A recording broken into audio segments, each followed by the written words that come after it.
Elas não são apenas túmulos. Não são apenas monumentos. As pirâmides do Egito, em especial as de Gize, resistem ao tempo como enigmas de pedra, guardiãs de um segredo que parece ter sido selado entre os blocos milenares e o céu estrelado. Durante séculos, arqueólogos tentaram decifrar seus propósitos. Engenheiros modernos ainda se perguntam como foram construídas com tamanha precisão. Historiadores se dividem entre o que foi descoberto e o que preferem não comentar. E no centro disso tudo está o coração de uma civilização que, até hoje, fala com o cosmos como se ainda estivesse viva. Mas o que exatamente os antigos egípcios sabiam? Se você sente que há mais ali do que livros contam, inscreva-se agora, porque o que vamos revelar vai mudar a forma como você olha para o passado e para o céu. No silêncio do deserto, diante das dunas eternas e do calor que distorce o ar, 3 gigantes de pedra permanecem imóveis há milênios. A grande pirâmide de Quéops, ladeada pelas pirâmides de Quefren e Miquerinos, não é apenas uma obra de engenharia, é um desafio direto à lógica moderna. A narrativa oficial diz que elas foram construídas por volta de 2500 a.C. durante a Ive dinastia, mas essa explicação, embora repetida, parece frágil quando confrontada com os próprios blocos de calcário e granito que pesam toneladas. Eles foram cortados com uma precisão que desafia o bronze primitivo, transportados por quilômetros sem rodas e empilhados com alinhamentos tão exatos que até hoje engenheiros tentam reproduzir o feito e falham. O que mais assombra não é apenas a sua construção, mas a sua linguagem silenciosa. A base da Grande Pirâmide, por exemplo, não é perfeitamente quadrada. Ela possui um leve desvio intencional, que permite absorver movimentos sísmicos. Isso não é erro, é cálculo. O alinhamento de suas faces com os pontos cardeais é quase perfeito. A margem de erro inferior a 3 milésimos de grau, algo impossível de ser alcançado sem instrumentos de medição celeste que, teoricamente, os egípcios não possuíam, e sua altura original, de aproximadamente 146 metros, coincide com proporções astronômicas relacionadas à circunferência da Terra, uma pirâmide que, de alguma forma, reflete o planeta onde foi construída. No seu interior, os corredores estreitos, as câmaras seladas e os poços verticais não obedecem a uma lógica de sepultura. Não há registros religiosos em seus corredores, nenhuma inscrição dedicando o monumento ao faraó. É como se a pirâmide em si fosse um mecanismo, um corpo vazio, simétrico e ressonante, capaz de manipular algo que ainda não compreendemos. Quando Napoleão entrou na Câmara do Rei, em 1799, ordenou que todos se retirassem. Permaneceu lá dentro, sozinho, por horas. Ao sair, estava pálido e recusou-se a falar sobre o que sentiu. Contou apenas a um oficial próximo, anos depois, e pediu que o relato jamais fosse publicado. Algo naquela câmara muda quem permanece tempo demais em seu silêncio. Para os antigos egípcios, o céu não era apenas uma abóbada acima da terra, era um espelho. Um mapa vivo do mundo dos deuses, onde cada estrela era uma entidade, cada constelação uma história. Nada no mundo físico existia isoladamente. Tudo era reflexo de uma ordem cósmica superior. E no coração dessa ordem estava Osíris, o deus da morte, do renascimento e do ciclo eterno. Osíris não reinava sobre o inferno, ele reinava sobre a continuidade, sobre o que vive além do fim, e seu trono, segundo os sacerdotes de Heliópolis, estava na constelação de Órion, o mesmo conjunto de estrelas que, vistas da Terra, se alinham com uma precisão assombrosa às 3 pirâmides de Gizé. Esse alinhamento não é especulação moderna. Ele é registrado em textos antigos e pode ser observado diretamente no céu. Quando os egípcios ergueram suas pirâmides, não foi ao acaso. Elas foram posicionadas de modo que reproduzissem a posição das estrelas do cinturão de Órion, tal como apareciam no firmamento há milhares de anos. Mas por que Órion? Porque ali, acreditavam eles, estava a origem dos reis. Os faraós não eram apenas líderes terrenos, eles eram pontes vivas entre o céu e a terra. Quando morriam, suas almas seguiam para os céus, para se unir a Osíris. E as pirâmides não eram apenas túmulos, eram portais cósmicos, estruturas ressonantes construídas para guiar a alma real até seu destino celeste. Acima de Órion brilhava Sírius, a estrela associada a Ísis, a deusa da fertilidade, da magia e da reconstrução. Ísis foi quem reuniu os pedaços do corpo de Osíris, morto e dilacerado, trazendo-o de volta à vida. Sírius era também a estrela cuja ascensão anual marcava a cheia do Nilo, o evento que renovava a vida em toda a região. Céu, terra e mito estavam interligados por geografia sagrada. E não eram apenas as pirâmides. Cada templo, cada obelisco, cada caminho cerimonial egípcio obedecia a códigos astronômicos, como se a paisagem inteira tivesse sido talhada para ressoar com algo maior. Um tipo de arquitetura viva, em que pedra, luz e sombra desenhavam narrativas divinas. O próprio Livro dos Mortos, conjunto de textos funerários, descreve os caminhos celestiais, com mapas e passagens que coincidem com trajetos nas câmaras das pirâmides. A ascensão da alma não era uma abstração. Era uma jornada arquitetônica, com coordenadas reais. As câmaras internas, como a do rei, com seus eixos inclinados, apontavam diretamente para Órion e Sírius, como flechas de pedra eternas.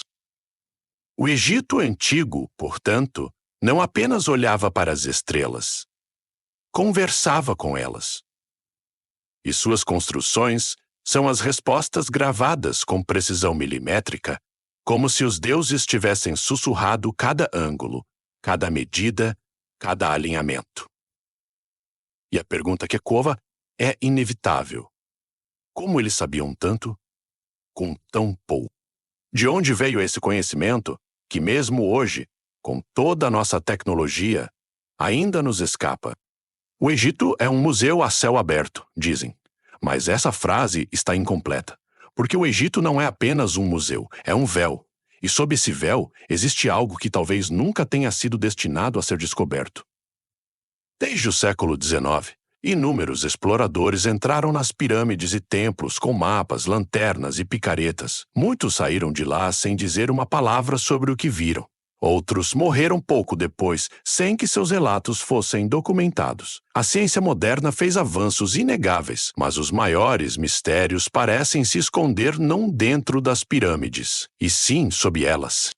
Pesquisas com escaneamento térmico e radar de penetração de solo, realizadas em 2017 e 2020 nas pirâmides de Gizé, revelaram anomalias térmicas, câmaras seladas e espaços não acessados, especialmente na Grande Pirâmide. Uma dessas anomalias, localizada acima da chamada Galeria Ascendente, tem proporções semelhantes às da própria Câmara do Rei.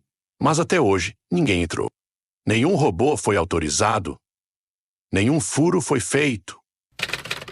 Silêncio. As autoridades egípcias sempre caminharam entre o orgulho histórico e a cautela diplomática. Há quem diga que mais foi descoberto do que divulgado. E há indícios curiosos, escavações abruptamente interrompidas, áreas restritas, achados que somem de registros oficiais. Sob a Esfinge, por exemplo, há registros antigos e modernos que sugerem a existência de câmaras subterrâneas. Edgar Cayce, um místico americano, falava da Sala dos Registros, supostamente escondida sob as patas da Esfinge, um local onde estaria preservado o conhecimento de uma civilização anterior ao Egito, perdida no tempo. Seria apenas fantasia? Talvez. Mas o solo egípcio parece sussurrar o contrário. Muitos egiptólogos independentes acreditam que a civilização que conhecemos como Egito Antigo não foi a primeira a erguer monumentos naquela terra, mas sim herdeira de um saber anterior, um legado fragmentado que os sacerdotes tentaram decifrar, preservar e disfarçar nos mitos. Pedras cortadas com tecnologia que não possuíam, templos alinhados com estrelas que só seriam visíveis milhares de anos antes da data oficial, câmaras escondidas que ninguém ousa abrir. O Egito, neste ponto, se divide em dois mundos: aquele que se mostra ao turismo e o que permanece enterrado sob camadas de silêncio e areia. E a pergunta não é apenas o que está lá, mas por que não querem que vejamos? No coração da religião egípcia não havia medo da morte. Havia preparo. A morte não era fim, mas transição, um rito, uma travessia. E todo o aparato simbólico da civilização egípcia, desde os hieróglifos até os colossos de pedra, não era um culto aos mortos, mas um mapa para a alma. O livro dos mortos, que os egípcios chamavam de livro da saída para a luz, não é um texto fúnebre. É um manual de iniciação. Ele ensina como reconhecer os deuses nas passagens do além, como pesar o coração na balança da verdade, como navegar por portais invisíveis. Cada fórmula, cada imagem gravada em tumbas, carrega instruções precisas, não apenas para morrer, mas para renascer com lucidez. As pirâmides, então, deixam de ser apenas monumentos físicos.